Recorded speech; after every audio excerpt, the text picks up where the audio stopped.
नमस्कार दोस्तों, मैं गुलशन गोमसी गुड लाइफ स्टडी सर्कल में आपका स्वागत करता हूं। वेलकम करता हूं कि आप बहुत खुश होंगे, ये उम्मीद करता हूं। एग्जाम्स चल रहे हैं, एग्जाम की तैयारी होनी चाहिए और अगर आप एग्जाम से कुछ दिन पहले भी देख रहे हैं तो बहुत अच्छी बात है। लेकिन ऑलरेडी एक एनवायरमेंट साइंस जो सब्जेक्ट मैं आज बनाने जा रहा हूं उसकी वीडियो मैंने ऑलरेडी डाल दी है, जो सेमेस्टर 1 और 2 के लिए है। लेकिन ये वीडियो मैं एक्स्ट्रा डाल रहा हूं क्योंकि मैंने जब सेमेस्टर 4 की एक वीडियो डाली तो बच्चे बहुत इंप्रेस हुए और कहा सर उसी पैटर्न में वीडियो डालो जिसके अंदर आंसर भी डिस्प्ले हो, क्योंकि वो जो वीडियो है उसके अंदर भी मैंने पूरा पेपर एक्सप्लेन किया हुआ है।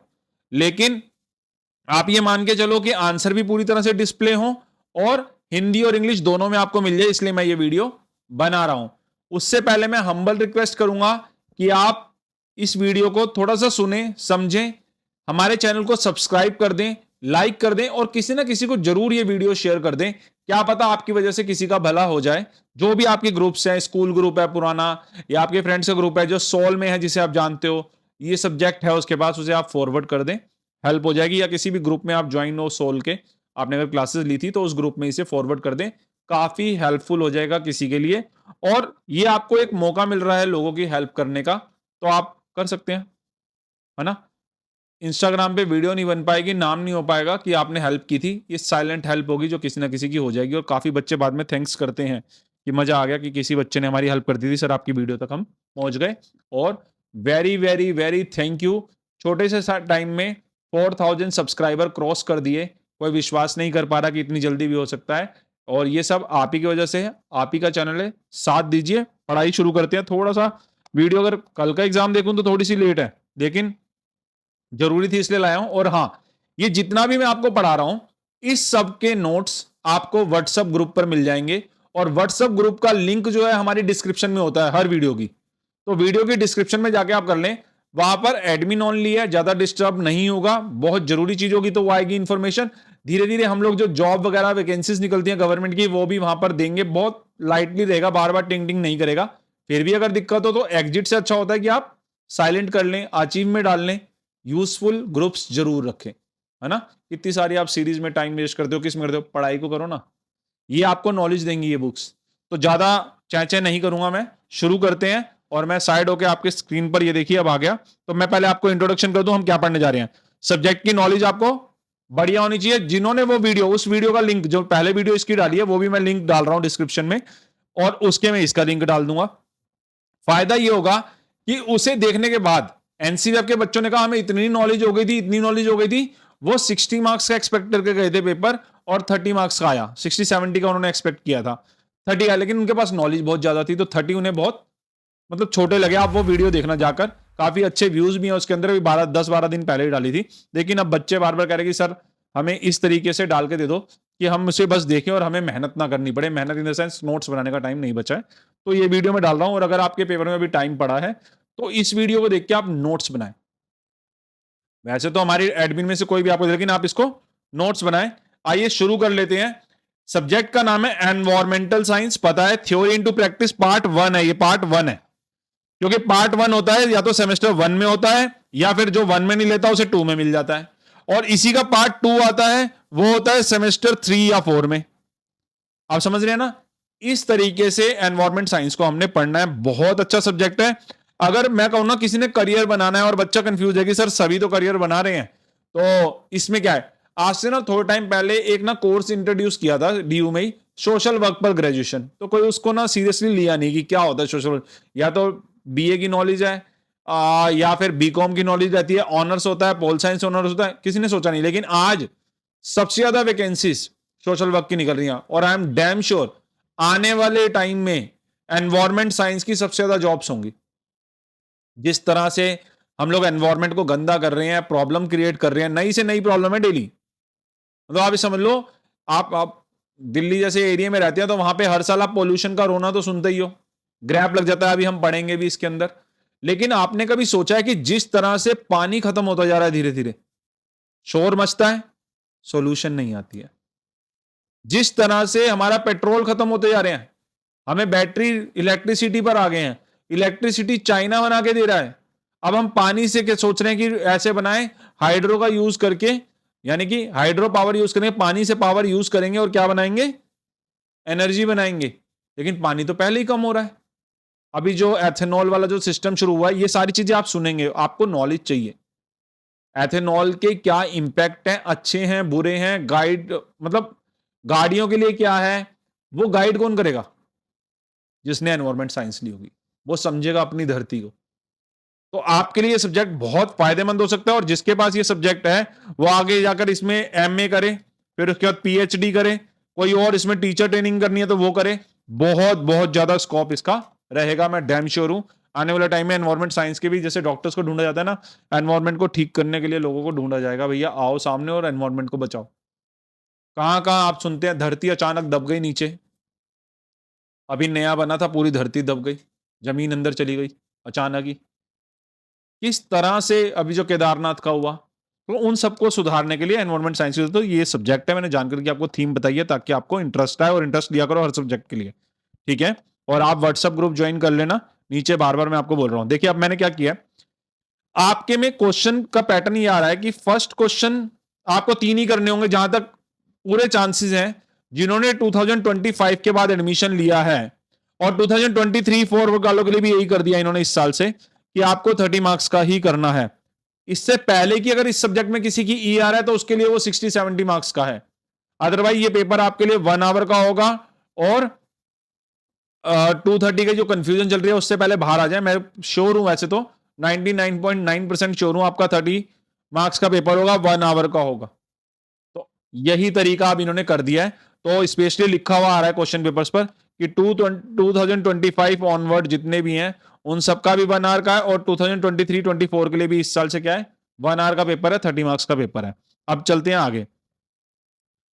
अब आपको पहला क्वेश्चन जो दिया जा रहा है वो दे रहे हैं या तो या फुल फॉर्म दे रहे हैं, या आपको देंगे मैच मेकिंग, आप आंसर्स में मैच करेंगे, उसके लिए आपको सबकी क्या चाहिए, फुल फॉर्म, या फिर इसका ए पार्ट इन्होंने 5 नंबर का ये बनाया है, या तो फुल फॉर्म या मैच मेकिंग। इसका बी पार्ट इन्होंने बनाया ट्रू फॉल्स, और उन सब के लिए यही पैटर्न, मैं जो पहला आपको यही कराऊंगा एक टेबल, और एक और कराऊंगा, उससे आपके 10 मार्क्स कंफर्म हो जाएंगे, और इन्हीं की वजह से आपके आगे भी मार्क्स बनेंगे।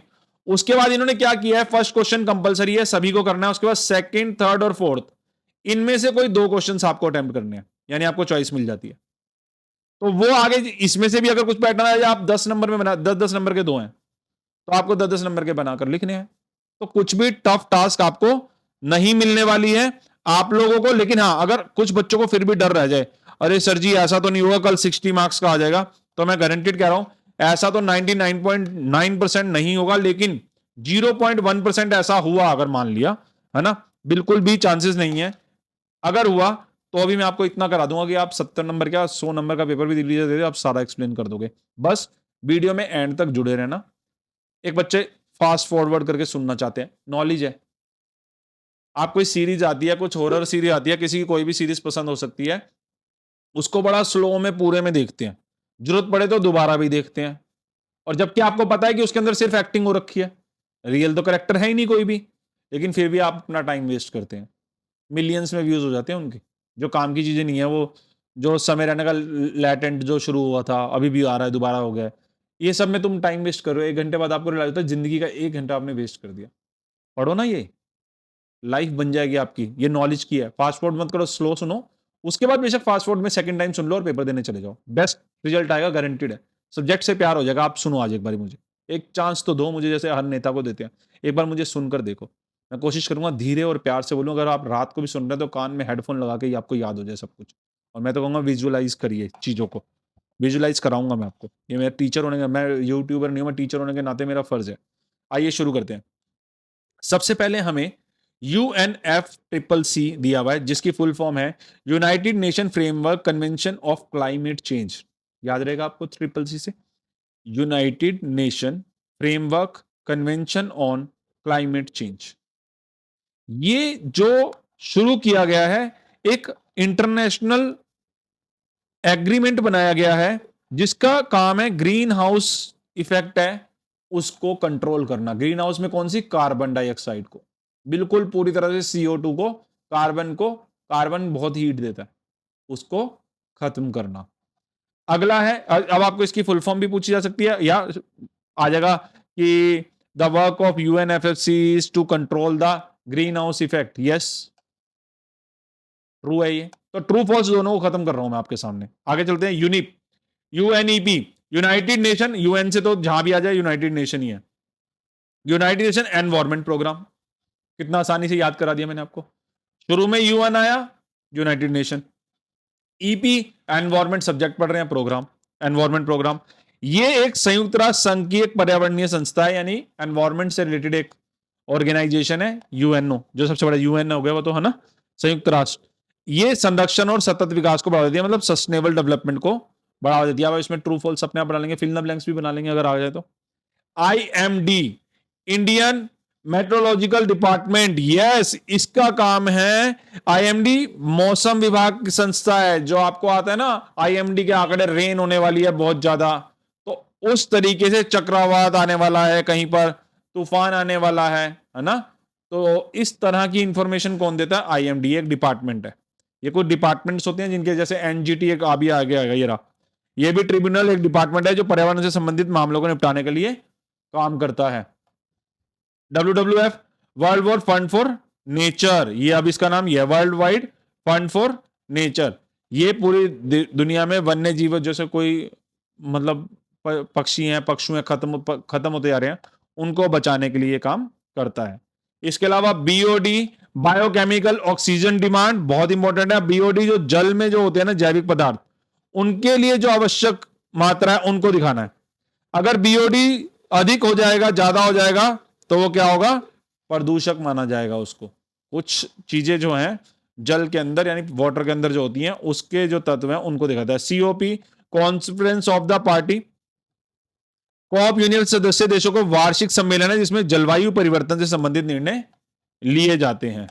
Acid rain, rainfall contain acidic pollution, जिसमें सल्फर डाइऑक्साइड और नाइट्रोजन ऑक्साइड को जोड़ा जाता है। ये जो है किस तरह से नाइट्रोजन ऑक्साइड और सल्फर डाइऑक्साइड अगर ज्यादा होंगे तो क्या होती है? एक एसिड रेन होती है। आपने सुना होगा कि पहली बारिश या दूसरी बारिश में नहीं नहाना चाहिए हमें, तो आपके बारे में अगर एसिड रेन के बारे में आए तो आप लिखेंगे SO2 और NO2। ये आपका ट्रू फॉल्स में आने के फुल चांस है।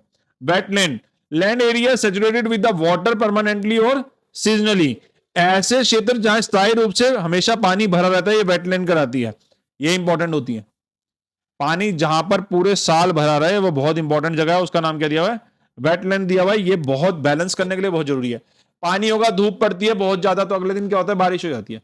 तो उन एरियाज में भी जब धूप बढ़ती है तो वो जो वाटर साइकिल है वो चलती है, आपने बचपन में पढ़ा होगा, तो उसके लिए भी बहुत जरूरी है। तो ये चांसेस पूरे हैं कि आपके पास जो कल है इसी के अंदर से पूरी की पूरी आएंगी स्टेटमेंट्स, पूरी की पूरी। ठीक है, आगे चलते हैं। अब ये कुछ पॉइंट्स हैं जिनके, जैसे ये टॉपिक है बायोस्फीयर, इसके मैं आपको 5 पॉइंट बता दूंगा, उसे आप एक्सप्लेन कर देना, 10 मार्क्स में बहुत है। हिंदी इंग्लिश दोनों में आपको विजिबल होगा ये सामने, ठीक है ना? इंग्लिश में भी है और हिंदी में भी है, तो आपके लिए बहुत इजी हो जाएगा। तो जैसे अब जीव मंडल है, जो बायोस्फीयर है हमारे आसपास का, वो डिफाइन करते हैं ऐसी जगह जहां पर हम सब लोग जीव रहते हैं, उसे क्या कहते हैं? बायोस्फीयर कहते हैं। इसकी खासियत क्या है? ये जीव मंडल कॉम्बिनेशन ऑफ इकोसिस्टम है पूरे। It consist ecosystem present on earth, plants, animal, micro organism, ये सब आते हैं इसके अंदर, पौधे, पक्षु, सब कुछ। सोर्स ऑफ बायोडाइवर्सिटी, जितनी भी बायोडाइवर्सिटी है, बहुत सारे स्पीसीज रहते हैं, अभी हम पढ़ेंगे आगे बायोडाइवर्सिटी, उन सब के लिए जो सोर्स देता है वो कौन देता है? ये बायोस्फीयर ही देता है।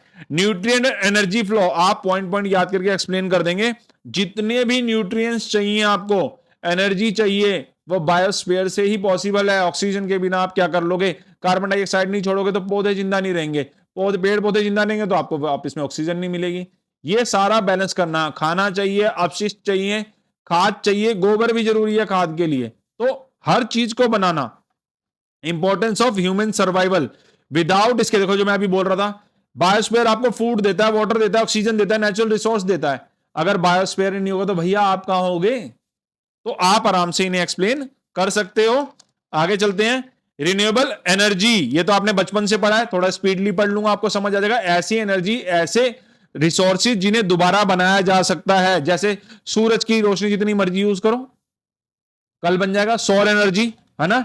आप विंड एनर्जी, हवा वाली एनर्जी, है ना? हाइड्रो पावर, पानी से मिलने वाली एनर्जी, बायोमास, ये सब एनर्जीज जो है ये दोबारा बन सकती हैं, इन्हें क्या कहते हैं, रिन्यूएबल। डिफरेंस में भी आ सकता है तो 10 नंबर में आ जाए तो बल्ले बल्ले, नीचे मैंने नॉन रिन्यूएबल भी बता दिया। मतलब आप ये सोच लो कि आपने थोड़ी सी मेहनत करनी है और ज्यादा फल पाना है। Environment friendly, these energies resource, ये एनवायरमेंट फ्रेंडली है, बार बार बन जाती है। पानी से कौन सा नुकसान हो रहा है ज्यादा? पानी इतनी प्यारी चीज है कि अगर आप फेंक भी दो ना रोड पे तो वो कहां चला जाएगा, धरती के अंदर, और वापस फिर यूज हो जाएगा ग्राउंड वाटर बन के। आप समझ रहे हो ना? आप कितना भी यूज करो, है ना, लेकिन वेस्ट मत करो, क्योंकि साफ पानी में एक साइकिल होती है, टाइम लगता है। सस्टेनेबल रिसोर्सेज, यस, रिन्यूएबल जो है वो सस्टेनेबल है, जल्दी खत्म नहीं होंगे। रेगुलर अगर ढंग से यूज किया गया तो आराम से फ्यूचर में चलते रहेंगे, आने वाली पीढ़ियों को भी आराम से मिल जाएंगे। रेड्यूस डिपेंडेंट ऑन फ्यूजल ऑयल, अगर आप रिन्यूएबल की तरफ जाएंगे, फॉर एग्जाम्पल थैले जो हैं प्लास्टिक ना लेकर ऐसे बने जो कि बाद में डिस्पोज होकर दोबारा से यूज हो जाए। न्यूज़पेपर आपको पता है क्यों बिकते हैं? वो वापस से प्लेन हो जाते हैं, उनको वापस से गला दिया जाता है, बार बार यूज हो सकते हैं वो, तो इसीलिए वो पेज कॉपी बिक जाती है ना। इकोनॉमिक बेनिफिट है, पैसा, आर्थिक लाभ। आप अगर ऐसी टेक्निक का यूज करोगे जो बार बार बन सकते, तो बार बार रिसाइकल होगा, तो दोबारा किसको? आपने न्यूज़पेपर खरीदा, ठीक है, न्यूज़पेपर वापस बिका, अगर पेड़ ना कटे तो, अगर तरीके से काम हो तो वो पेपर वापस से, मतलब उन्होंने उसको गलाया, सब कुछ किया, और उसके बाद एक नई चीज नया बना दिया पेज, दोबारा से ये साइकिल चलती रही, तो कितना सेव हो रहा है? पैसा भी सेव हो रहा है, एनर्जी भी सेव हो रही है, इकोनॉमिकली बेनिफिट भी सबको हो रहा है। आपके घर से कबाड़ी खरीद के, कबाड़ी से आगे गया, आगे चलता रहा, तो इस तरीके से ये बेनिफिट होता है। आगे आता है non renewable energy. Non renewable energy होती है जिन्हें दोबारा से नहीं बनाया जा सकता, यानी कि जो लिमिटेड एनर्जी रिसोर्स होते हैं, जो सीमित मात्रा में उपलब्ध होते हैं, कोयला, पेट्रोलियम, प्राकृतिक गैस, यूरेनियम इसके उदाहरण है, जो जल आसानी से नहीं बनते। कोल, पेट्रोलियम हजारों साल लग जाते हैं इन्हें बनने में। Over the million of year, millions बता दिया, लाखों साल लग जाएंगे इन्हें बनाने में, तो ये इनके नुकसान है। जो ऊपर वाले के फायदे थे, मेजर सोर्स ऑफ एनर्जी जरूर है ये इंडस्ट्री के लिए, ट्रांसपोर्टेशन के लिए, लेकिन ये नॉन रिन्यूएबल होने के कारण इसका यूज करना बहुत लिमिटेड जरूरी है। एनवायरमेंट प्रॉब्लम्स होती हैं, हाँ, अगर फॉसिल फ्यूल जलाए जाते हैं तो पोल्यूशन निकलना ही निकलना है, ग्रीन हाउस गैस बढ़नी है, CO2 की मात्रा बढ़ जानी है, ये सब आपने लिख कर आना है। नीड फॉर कंजर्वेशन बहुत जरूरी है, क्योंकि ये आने वाली पीढ़ी के लिए बचे नहीं देंगे, आने वाली जनरेशन के लिए बचे नहीं देंगे, तो बहुत जरूरी है कि इन्हें बचाकर यूज किया जाए, कंजर्व करके यूज किया जाए।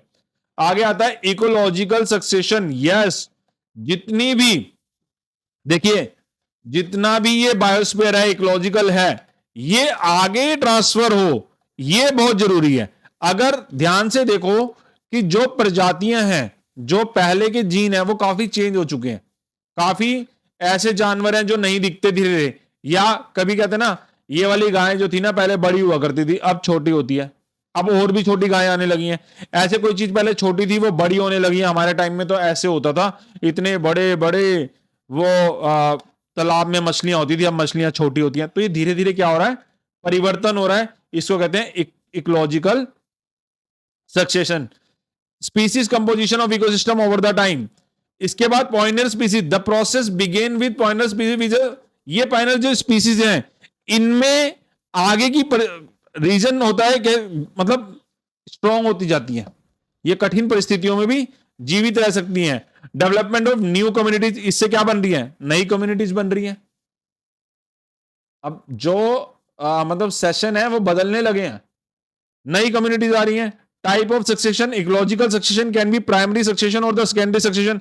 यस, प्राथमिक और द्वितीय उत्तराधिकारी हो सकते हैं वो, समझ रहे हो? Climax community, yes, succession ends with the stable.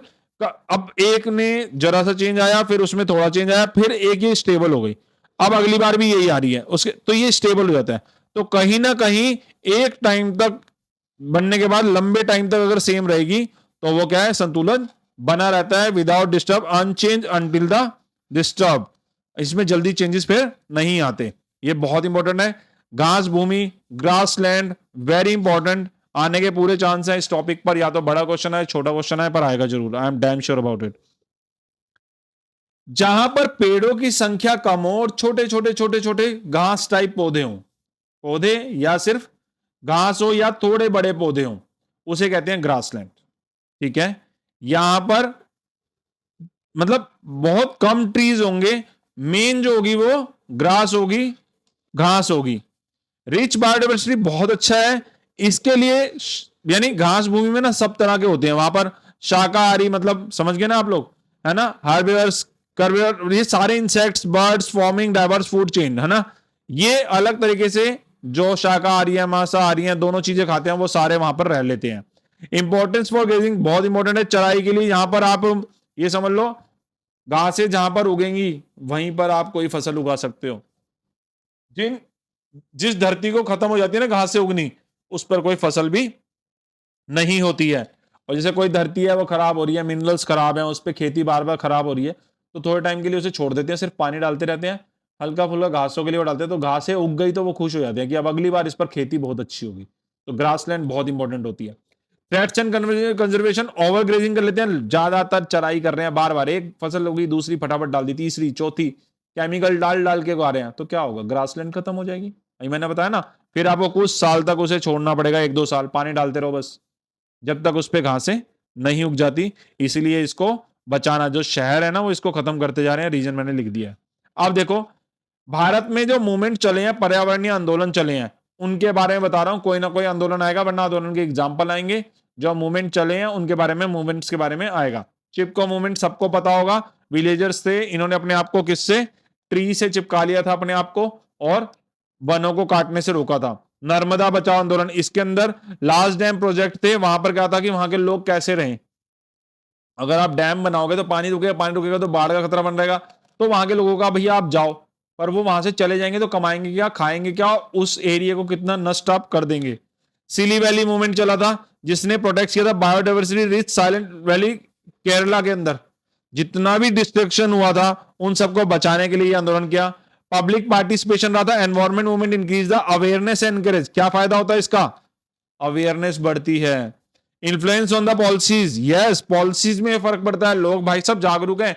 आज के टाइम में बात की जा रही है कि यहां पर वहां पर पेड़ काट दिए जाएंगे, 100 करोड़ 1.5 करोड़ 150 करोड़ पेड़ काटेंगे, इसको रोकने के लिए लोगों को आवाज उठानी होगी। और एनवायरमेंट साइंस के स्टूडेंट हो, जरूरत पड़े तो आंदोलन कर देना, पेड़ नहीं कटने देना, पेड़ लगने चाहिए, अपने बर्थडे पे भी एक पेड़ लगा दिया करो, ठीक है, ये सीरियस वाला है, दिखावे के लिए नहीं।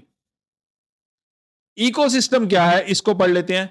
तो देखो functions unit of the nature, ecosystem ये है जिसके अंदर हम, जैसे अभी हमने ऊपर पढ़ा था बायोस्फीयर जो है वही इकोसिस्टम है, ठीक है ना। इसके अंदर पूरी तरह से जो लिविंग बीइंग है हम लोग, इस तरह से इकोलॉजिकली एक दूसरे से जुड़े हैं और एक दूसरे से हम कैसे निर्भर हैं। हमें CO2 देनी है, बदले में ऑक्सीजन लेनी है। हम धरती के अंदर पानी वगैरह बचाएंगे, पेड़ पौधे लगाएंगे, बदले में हमें उससे फ्रूट्स मिलेगा, यानी एक हाथ दे दूसरे हाथ ले। इससे बैलेंस रखना ही क्या कहलाता है, इकोसिस्टम कहलाता है। इसके अंदर दोनों तत्व काम करते हैं, अबायोटिक एंड बायोटिक, यानी कि ऐसे जैविक घटक और अजैविक, जो आज के टाइम में वायु जल और जीव मिट्टी ये अजैविक है, ठीक है ना, और जैविक हम पता ही है हम लोग जो हैं। एनर्जी फ्लो, ये पक्का है कि ऊर्जा जो होती है वो एक तरफ एनर्जी चली दूसरे में ट्रांसफर, 10% का नियम पता है ना आपको। अगर यहां पर आपको पौधे को जितनी एनर्जी मिल रही है 10% आगे ट्रांसफर होगी, इसकी 10% आगे ट्रांसफर होगी, इसकी 10% आगे ट्रांसफर होगी, इस तरीके से ये चलता है।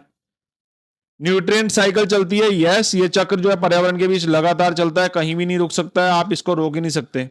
इकोलॉजिकल बैलेंस है, ecosystem maintain ecological balance and support life on earth.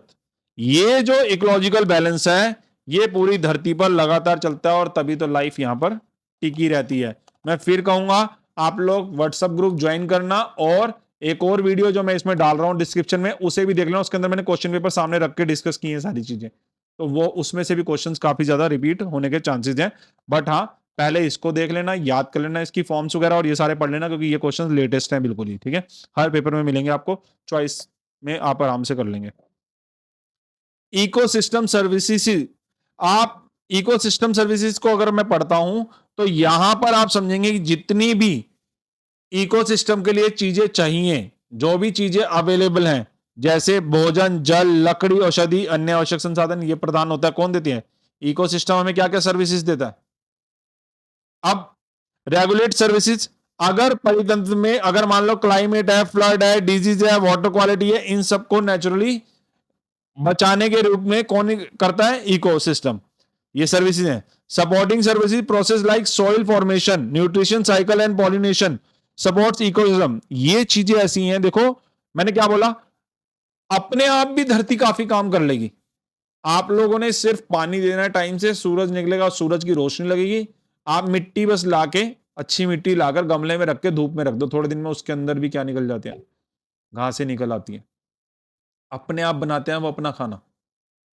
अच्छी मिट्टी लाकर ढंग की, आपने गमला लेना है, छत पे रख देना है, थोड़े दिन बाद जाओगे उसके अंदर से कुछ ना कुछ निकले हुए होंगे। कैसे निकल जाते हैं? धरती बनाती है। तो ये जो बैलेंस करके चलती है, ठीक है ना। अगर हम देखें रिक्रिएशन होते जैसे सांस्कृतिक सेवाएं, इकोसिस्टम के लिए हम लोगों को भी कुछ सेवाएं देनी पड़ेंगी, जैसे हम शिक्षा दें, आध्यात्मिक दें, सौंदर्य, ये सब इकोसिस्टम इंपॉर्टेंस सपोर्ट करती है agriculture, industries and sustainable development. इसके बारे में आप इसमें लिख पाएंगे। वाटर साइकिल बचपन से पढ़ते हुए जा रहे हो। वाटर साइकिल क्यों बनती है? मूवमेंट को चलाने के लिए, है ना। किस तरह से जो सोलर हीट होती है वो वेपोराइज्ड होती है, बादल बनते हैं। आप बना के भी दिखा सकते हो अगर वाटर साइकिल सीधा वर्ड लिखा है तो।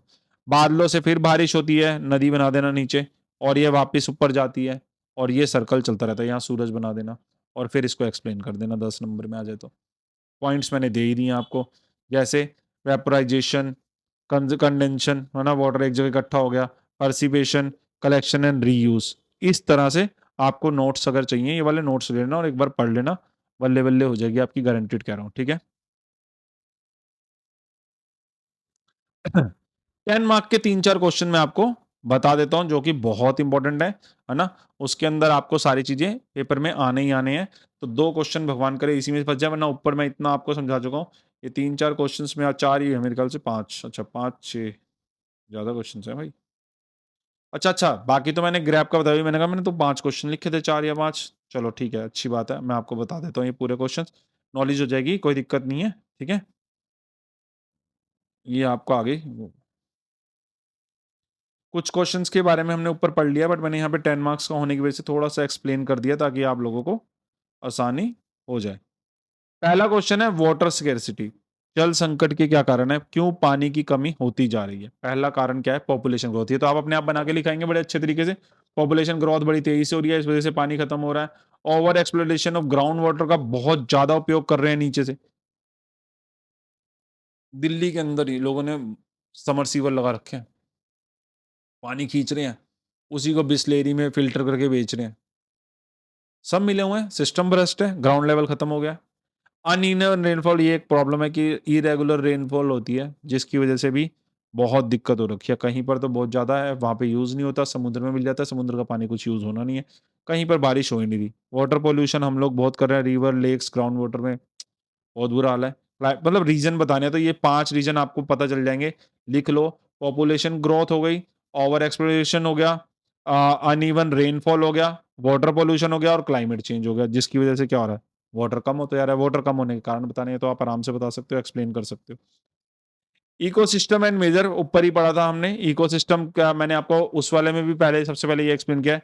इकोसिस्टम की और इसकी टाइप्स। इकोसिस्टम आप समझ लो जहां पर जीव जो है वो आपस में, यानी जो मतलब ऑर्गेनाइज करते हैं, लिविंग ऑर्गेनिज्म जो है वो interact with each other and environment से इंटरेक्ट करके उसको बनाते हैं। लेकिन अब आता है इसके 3 टाइप हैं, स्थल यानी जमीन, दूसरा जल यानी कि पानी में।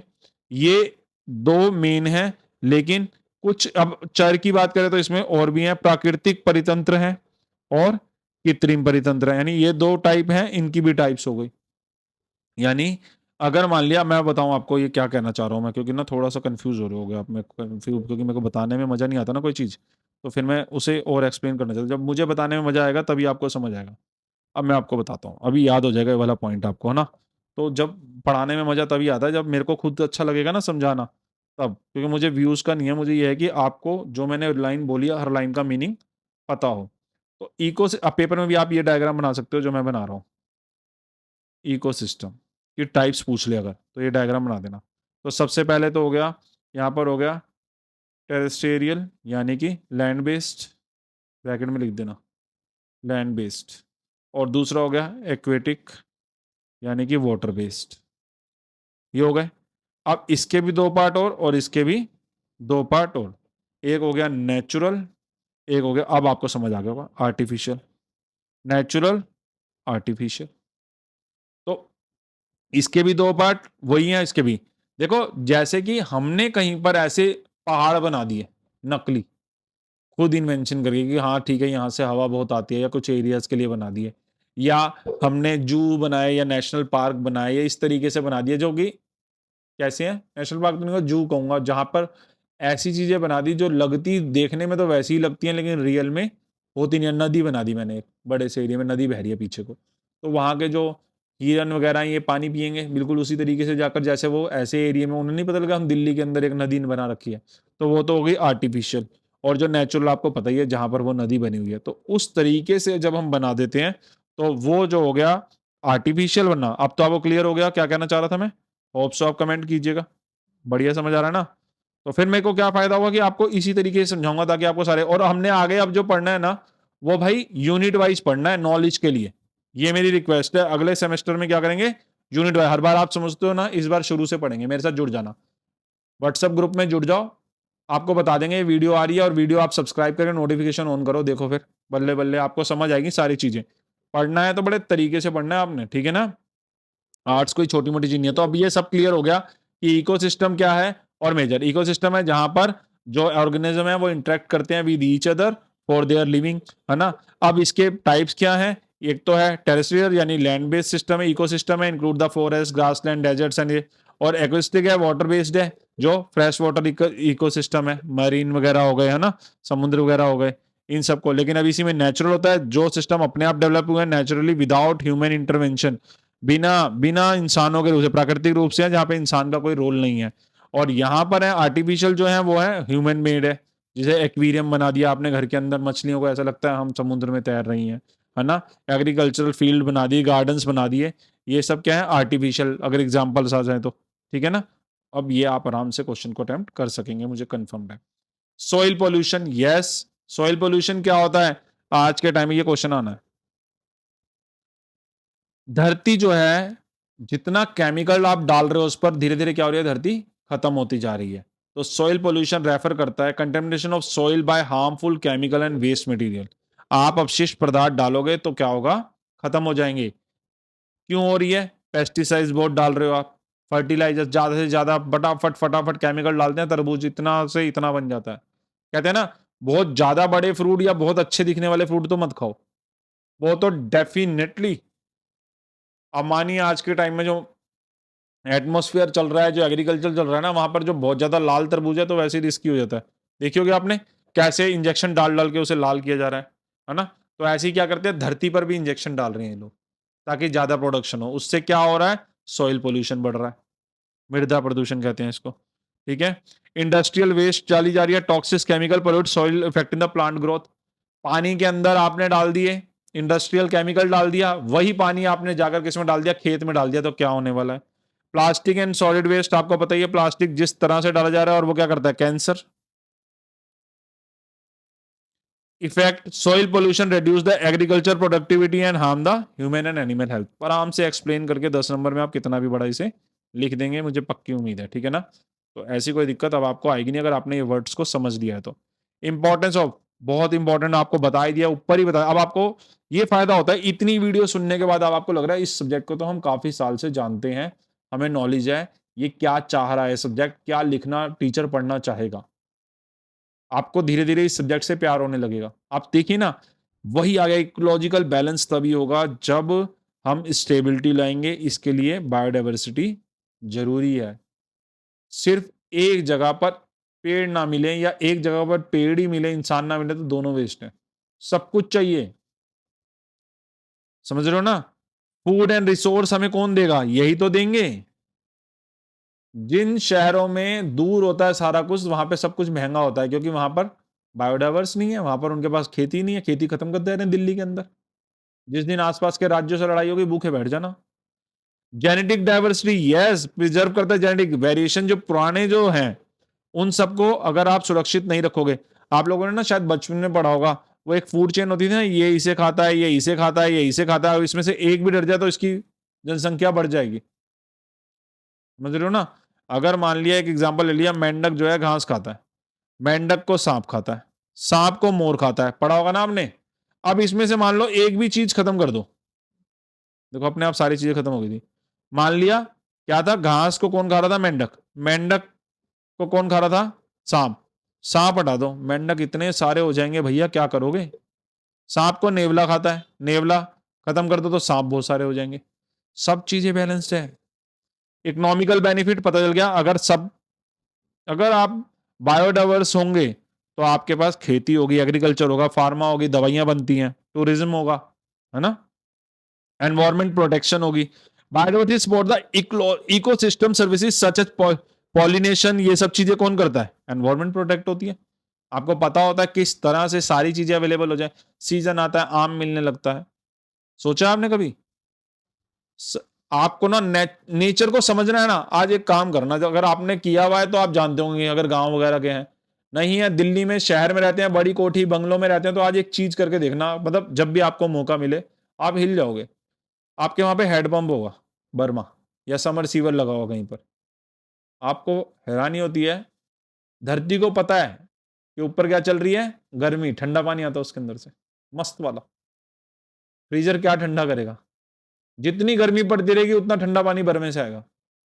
और यही विंटर जब आते हैं, सर्दियां जब आती हैं, तो ऑटोमेटिकली उसके अंदर से गर्म पानी आने लगता है। नेचर देखो कितना बढ़िया चीज है।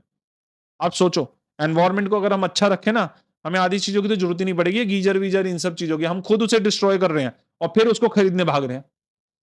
मेहनत करते हैं, बढ़िया से पेड़ वेड़ काटते हैं, उसके बाद वो पानी ग्राउंड लेवल खत्म कर देंगे, उसके बाद पानी आएगा ठंडा, जैसा एटमोस्फेयर है ऊपर ऊपर का पानी है, आर्टिफिशियल पानी है वो वाटर। फिर गीजर खरीदते हैं, फिर गीजर ऑटोमेटिक खरीदते हैं, फिर ऑटोमेटिक बटन दबाते हैं, गीजर गर्म हो जाए।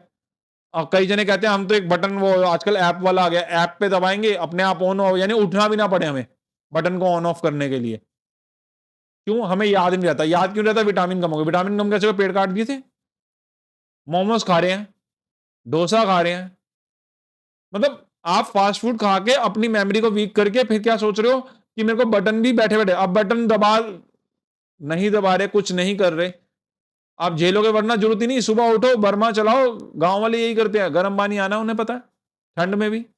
हम लोग मेहनत कर करके यही सब कर रहे हैं। वाटर पोल्यूशन के क्या कारण है, बच्चा ही बता देगा। डोमेस्टिक सीवेज डाल देते हैं, इंडस्ट्रियल इन्फ्लुएंस डाल देते हैं, agriculture run of, oil spills, plastic, ये सब डाल देते हैं। रिलीजियस एंड ह्यूमन एक्टिविटीज, जो नदियों में कचरा और पूजा सामग्री डालते हैं, वो मैंने उस वाली वीडियो में भी सेमेस्टर 4 में भी क्लियर किया हुआ है, ये आपको बहुत आसान है।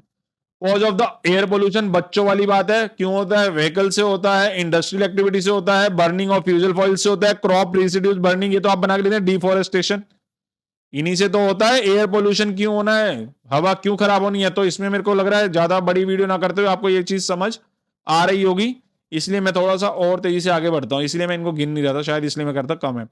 Water management, yes, efficient use of water. Water management कैसे करेंगे, प्रॉपर यूज हो प्लानिंग के साथ, पानी का यूज होना चाहिए, सुबह और शाम 2-3 घंटे, शाम को 2-3 घंटे आता है पानी, जो अच्छी जगह है, बाकी जगह तो भैया सारा दिन पानी वेस्ट होता है। रेन वाटर हार्वेस्टिंग करनी चाहिए, जितनी भी सोसाइटीज बन रही है, जितने भी मकान बन रहे हैं, कुछ ऐसा सिस्टम क्रिएट करें कि वो जो पानी है वो ग्राउंड में जाए, जितना भी वेस्टेज है जरूर जाना चाहिए। Prevention of water pollution, water pollution के लिए तो भैया बहुत ज्यादा रोकथाम की जरूरत है। ये जितने भी होते हैं ना ये धर्म कांड, इनको मना करना चाहिए। मैंने पिछली वीडियोस में भी बताया है, हरिद्वार में गए, आपने एक वीडियो देखी होगी, वाइपर से जितनी गंदगी है ना वो खींच खींच के वापस उसी में डाली जा रही है गंगा में, कहीं ना कहीं वो गंगा काली होती जा रही है। आप सोचिए, आप तो पूजा करने गए थे और कर क्या रहे हैं।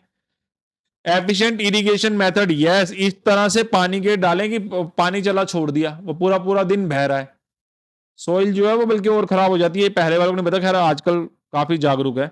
जन जागरूकता बढ़ाने की जरूरत है, यस, संरक्षण के लिए क्या जरूरत है, जल बचाने के लिए जल के लोगों को नॉलेज देनी है कि कैसे हमने सेव करना है। एंड द लास्ट जरूर आ सकता है, ये दिल्ली में पेपर के लिए अंदर काफी बार आया है, ग्रैप। ग्रैप को वैसे भी समझ लो, ये थोड़ा ना इंग्लिश में ही दिया है मैंने, क्योंकि ये समझ आ जाएगा, कोई इतनी बड़ी बात नहीं है। ग्रैप इज एन इमरजेंसी, ये इसका फुल फॉर्म एक तो आ सकती है ग्रेडेड रिस्पॉन्स एक्शन प्लान, ये ग्रैप अलग से भी आ सकता है, बहुत इंपॉर्टेंट है ये।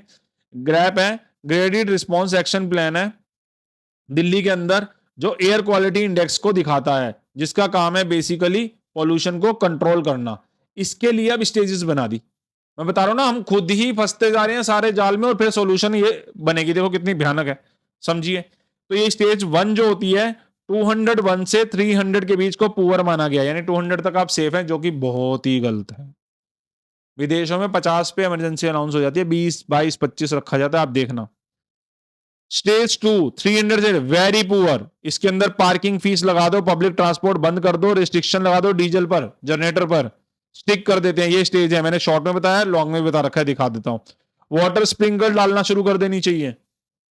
इसके बाद स्टेज 3 400 से 401 से 450 square, ban on non essential construction work बंद कर देते हैं। यहां पर 400 होने पर करेंगे। हैप्पी बर्थडे होना तय है। एक ये पता कहां से शुरू हुआ था? एक मेदांता हॉस्पिटल है, एक ना मेदांता हॉस्पिटल है, वहां के एक डॉक्टर ने 2 फेफड़े दिखाए, मतलब डेथ हुई होगी किसी का तो पोस्टमार्टम होता है, तो उन्हें फेफड़े दिखाए, फेफड़े लंग्स। एक दिल्ली का था और एक गांव का था। गांव वाला जो था आई थिंक वो 35 से 40 ईयर का पर्सन का था, और दिल्ली का 22-23 ईयर के पर्सन का था। दिल्ली का जो फेफड़े थे वो बिल्कुल काले थे, बिल्कुल काले। आप नेट पे सर्च करना, ही सारा आपको मिलेगा। और जो गांव वाले के थे वो थोड़ा रेड थे, यानी दिल्ली को इस तरीके से, ये दिल्ली में ही ग्रैप लगाने की जरूरत पड़ी। वहां से एक आवाज उठनी शुरू हुई थी, हम जी क्या रहे हैं। फिर जैसे देखा बीमारी बढ़ जाती है, डॉक्टरों से भीड़ हो जाती है, सांस लेना, अस्थमा की प्रॉब्लम तो एक नॉर्मल हो गई, बच्चे को कहते हैं अब अस्थमा है जी आपको, सांस फूल रही है, फेफड़े छोटे हो गए, कालक भर गई उसके अंदर। किसी भी चीज के अंदर अगर काला बहुत ज्यादा भर जाएगा तो क्या होगा? तो PM2.5 इसका सबसे ज्यादा होता है। तो ये फिर बनाई स्टेज 450, ये इमरजेंसी होती है। इसको इमरजेंसी कहा है, तब तक तो हैप्पी बर्थडे हो ही जाना चाहिए, बच गए तो फिर इमरजेंसी लगा देंगे। लेकिन सारी गलती हम लोगों की है, हमको एनवायरनमेंट को बचाना है। पुअर होता है 2-1, ये सारा कुछ मैंने इसके अंदर आपको बताया क्या क्या, क्योंकि अगर एक स्टेज को ला जाए स्टेज 1 एंड 2 बताओ तो आप एक्सप्लेन कर सकते हो, बट आने के चांसेस यही है। ग्रैप बताओ 10 नंबर में आएगा, और ये सारे इसके स्टेजेस बताओ क्या है, ये आप बता सकते हैं। और इस तरह से आप इस पेपर की पूरी तैयारी कर सकते हैं। ज़्यादा हैवी पेपर नहीं है। Good luck for the exam. Hope आप शेयर करेंगे, है ना? जरूर शेयर कर दीजिए। आप अपना नियम बनाइए कि मेरे पास कोई वीडियो आई है, वो नॉलेज देगी, चाहे कोई बंदा 15 20 मिनट भी सुन लेगा, उसका पेपर में अच्छे नंबर आ गए, ईआर आ गई, मान लो किसी बच्चे को शर्म के बारे नहीं बता रहा, अब वो सेकंड सेमेस्टर की ईआर दे रहा है जब वो फोर्थ में है, लेकिन आपने उसे वीडियो भेज दी और वो वीडियो सुन के उसके मार्क्स भी अच्छे आ गए और उसकी ईआर चली गई, कर दिया आपने बैठे बैठाए भला, कम थोड़ी ना है। ये एक तरह से एक सबसे बड़ा पुण्य करने के बराबर है। आपको कहीं मंदिर, केदारनाथ, यहाँ सारे दूर दूर जाने की जरूरत नहीं है, क्योंकि देखिए कर्मा ही सबसे ऊपर है। किसी ने देखा मरने के बाद क्या होगा, जो सामने है वो देखा। तो ये मेरी हम्बल रिक्वेस्ट है, मेरी नहीं किसी की भी वीडियो जो आपको बहुत इंफॉर्मेटिव लगती है, नॉलेजेबल लगती है, आप उसे फॉरवर्ड कर सकते हैं और सभी को दे सकते हैं, ताकि वो नॉलेज को समझे। जैसे आप लोग नए नए ट्रेलर्स या सीरीज शेयर करते हैं, आप पढ़ाई शेयर तो करना शुरू कीजिए। ज्ञान बांटने से बढ़ता है। Thank you very much. Hope so आपने व्हाट्सएप ग्रुप ज्वाइन कर लिया होगा, नहीं किया तो कर लें। वहाँ पर जो भी एडमिन है उनको मैसेज करके छोड़ दें, बेसिक इन्फॉर्मेशन वो लोगों को दे दें, आपकी सेमेस्टर कौन सा है, हिंदी इंग्लिश है, मीडियम कौन सा चाहिए आपको नोट्स का, और उसके बाद सेमेस्टर बताना है। ये 2-3 इन्फॉर्मेशन आप उन्हें दे दें, जिससे कि सब्जेक्ट कोड एंड सब्जेक्ट बता दें। तो आपको ये 2-3 इन्फॉर्मेशन देते ही आपके पास एक नोट्स आते हैं, नोट्स आप पढ़ लेंगे, पर अपने नोट्स बनाने की आदत डालें, बहुत बढ़िया रहेगा। अपने खुद के नोट्स बनाई कीजिए, लेकिन पेपर का शॉर्ट टाइम है तो मैंने आपको बता दिया। अगर पेपर में टाइम पड़ा हुआ है तो आप नोट्स खुद बनाएं। Thank you very much. Hope so आपको ये वीडियो पसंद आई होगी। Thank you.